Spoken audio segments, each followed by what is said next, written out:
Hello everyone and welcome to your first video seminar. So today we're going to be discussing researching relationships. Now if you remember from the lecture, we had quite a lot of discussion about research into relationships, such as investigating how relationships are formed, attraction, explaining sexual attraction, and even how relationships end up breaking down. But a lot of this research was conducted on heterosexual couples. So this seminar, we're going to look into the guidelines for researching LGBT relationships. So, who sets out these guidelines? Well, in the UK, we have the BPS, the British Psychological Society. Now, this is a society that all psychologists, all registered psychologists in the UK have access to.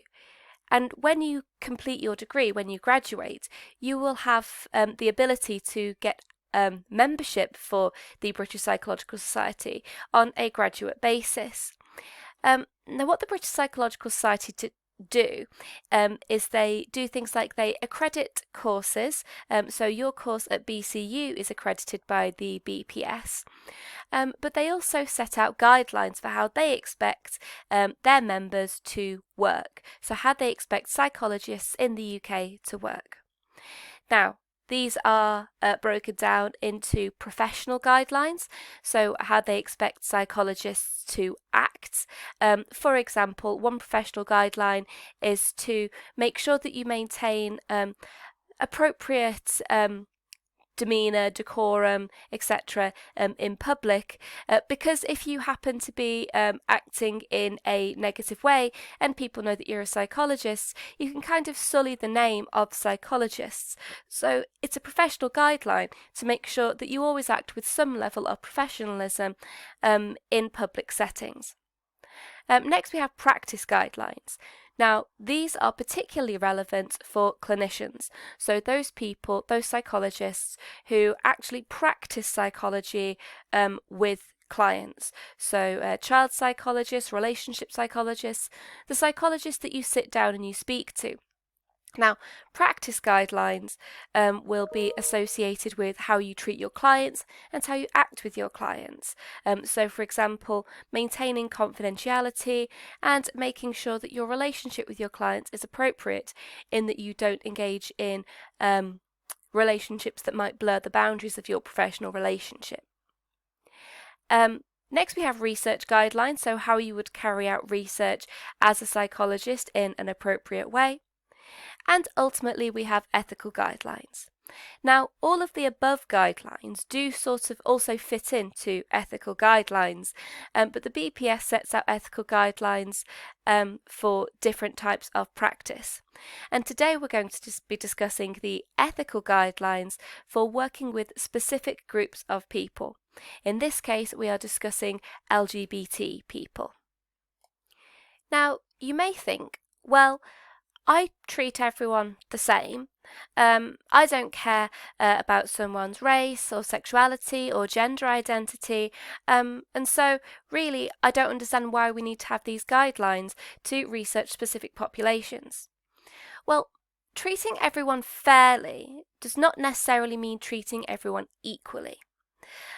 If you treated two people equally, then one person might end up being worse off as a result of something to do with themselves. For example, if there is someone in a wheelchair and there is someone who does not use a wheelchair, and they are both going to a concert, if you got seats in the concert at the very back that didn't have disabled access, even though you're treating both people the same, you're actually being quite ableist in not considering the person with a disability's needs. So, whilst that is treating them equally, it's not treating them equitably. Now, we need to consider this when we are researching people who are from the LGBT population. So, we need to consider issues that people in LGBT relationships might experience that others don't. For example, if we're discussing or if we're researching engagement in public displays of affection, we need to consider that our LGBT population or LGBT sample might have a different experience of intimacy in public, of public displays of affection, than heterosexual couples. This is because even though we know that people shouldn't be homophobic and they shouldn't be transphobic, people who are from these communities have more than likely experienced these phobias, this discrimination, this prejudice, and even if they haven't, even if they happen to be incredibly lucky and have never experienced this before, they're probably still very ready for this to happen. They'd have been seen on the news, they'd have seen on social media that all of these negative things can happen to someone of their sexual or gender identity. And so it's very important to understand these special considerations when we're researching people from these different backgrounds. Now, that is just one example, but there are many examples that we could think of. For example, relationships with parents might be different. Relationships with religion might be different. All of these things might have a different influence on a relationship that if we're investigating LGBT relationships. And so if we are measuring them the same way that we are measuring heterosexual relationships, these nuances might not be reflected in our data. And if they're not reflected in our data, we cannot have results that ultimately benefit our LGBT population. Results from scientific studies are designed to have an impact on the community, particularly in psychology. And in relationship psychology, we want to better understand relationships, we want to better understand how people can be happy in relationships, the influence it has on their lives, and even how breakdowns of relationships can be eased. Now, if we focus that on heterosexual people, we're ignoring LGBT people in their entirety, and we're not applying our results to help them, which ultimately is homophobic and transphobic. So we need to make sure that our data reflects these nuances so that we can benefit everyone in the population. So therefore, it's important to have these working guidelines. Now, these guidelines help us to understand and consider different aspects of the LGBT experience, and they'll help us to understand when we are in practice with LGBT people and in research with LGBT people how to better consider their needs. Ultimately, this means that they will have better experiences with research, and the more people who are LGBT that are comfortable with participating in research, the better the research will be, and the better the outcomes for the LGBT population as a whole. So what are the guidelines for psychologists working with LGBT plus populations? Well, they fall under these 6 categories. The first is psychology and gender, sexuality, and relationship diversity. Now, what this covers is that the relationships that these people engage in should be wholly respected in exactly the same way that a psychologist would respect heterosexual relationships.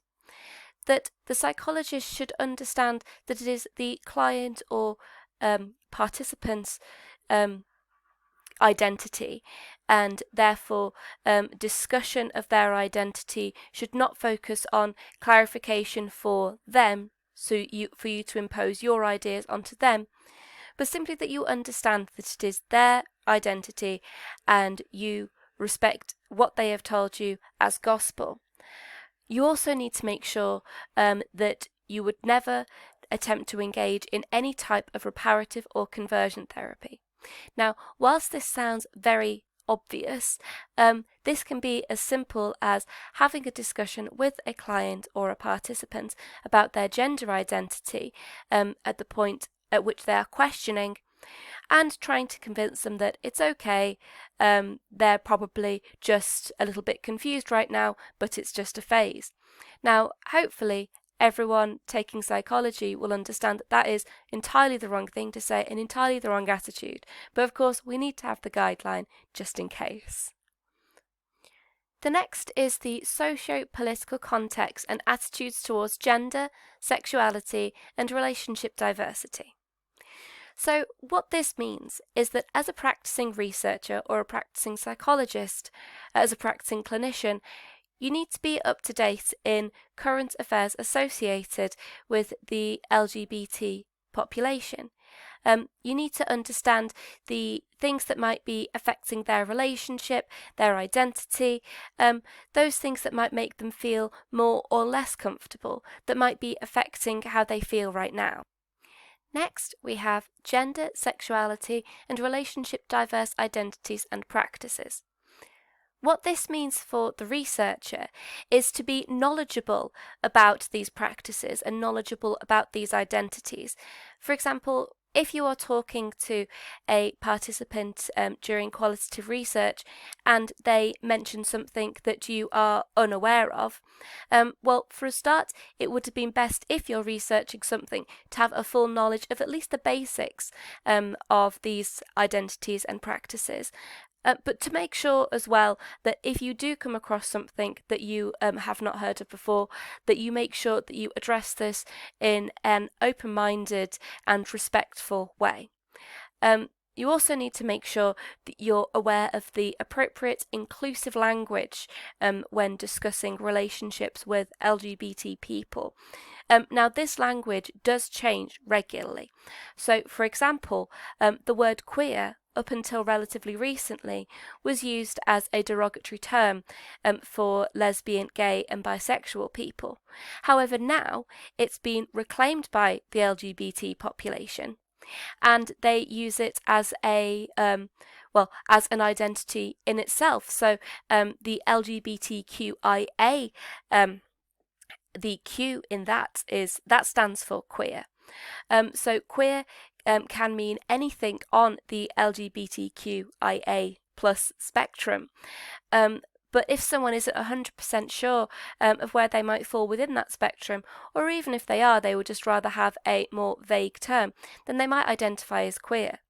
Which means that someone might identify as queer if they are heterosexual but biromantic, in that they only want to have sex with people of the opposite binary gender, but they would fall in love with people of different genders.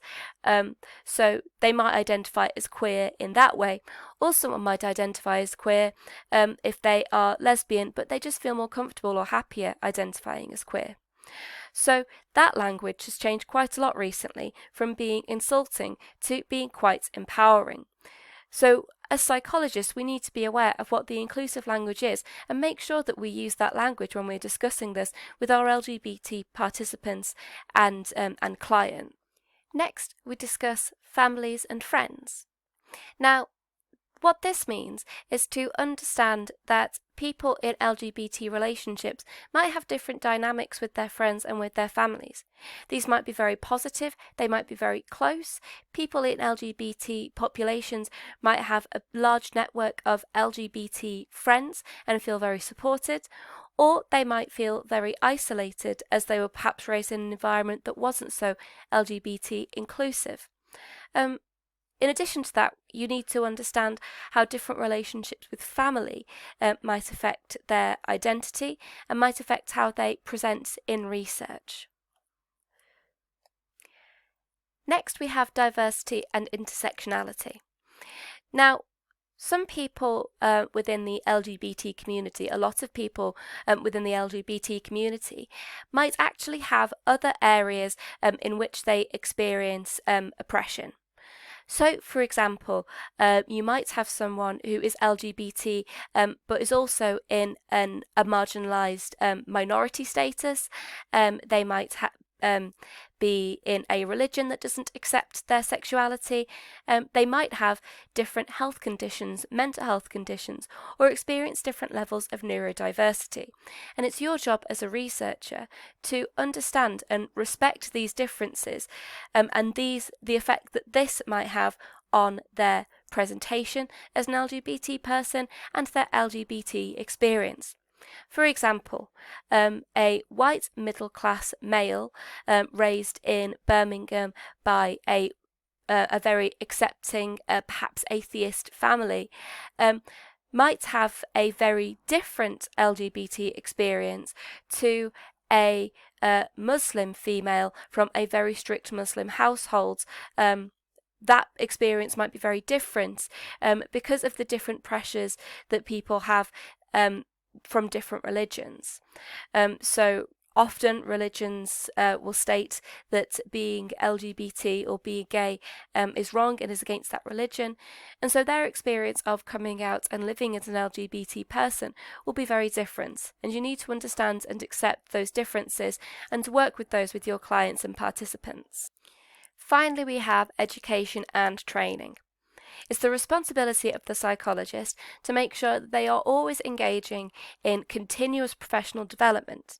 Now, this means that although you might have done your undergraduate degree, your master's and your PhD, throughout your life as a psychologist, you would need to be continuously developing your professional profile in order to understand the current best practice of working with different populations. So making sure that you are regularly going to conferences, reading papers, engaging in debates, and understanding how to treat people of different populations. And so you can provide the best care, the best support, and engage with the best research that will reflect the best practice in working with people from LGBT populations. So that's all from our seminar today. Thank you very much for watching, and please post any questions that you may have from this week in this week's forum, or you can save them for class. Thank you very much, guys. See you later.